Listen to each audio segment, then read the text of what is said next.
السلام عليكم ورحمة الله تعالى وبركاته. معكم محتوى ميساء. اليوم جبت لكم فيديو جديد وهو أنواع البيبرونات في الجزائر. كما راكي تلاحظي أنا حنبدا بين هذا الأول. هذا البيبرون شكله تعزاج. وكما تلاحظي الراس تاعها كيشغل شوية قاصح. هذا بصراحة هذه النوعية أنا ما عجبتنيش.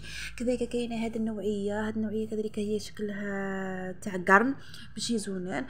بصراحة هذه النوعية شابة بزاف ونقية. البلاستيك تاعها نقي مهما تغسليها بالماء حامي في ساعة تصفى بلا ما ديريها تفيض بلا ما والو، وحتى في راسها البيبي تاعك يرضع وهو مرتاح.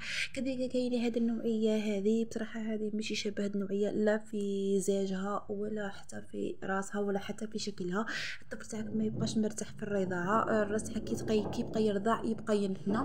كذلك كاين هذه النوعيه هذه نتاع القرن. هذه عجبتني انا بزاف وراح تشوفي شكلها شغل غريب على البيبرونات الاخرين.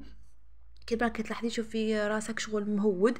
هذه مرتاحه يرضع بها البيبي وهو مرتاح وحتى البلاستيك تاعها نقي. كذلك كاين هذه الصغيره كذلك هذه زاجها شباب ونقي. ديريها غير في الماء، دير الماء طايب وتفرسي فيها وتنخضي في الساعه الزاج تاعها يصفى تقولي غسلتيه بايزيز. الراس تاعها كذلك مخير عجبني بزاف.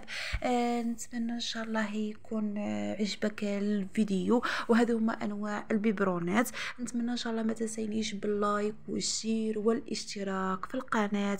مع السلامة في فيديو جديد.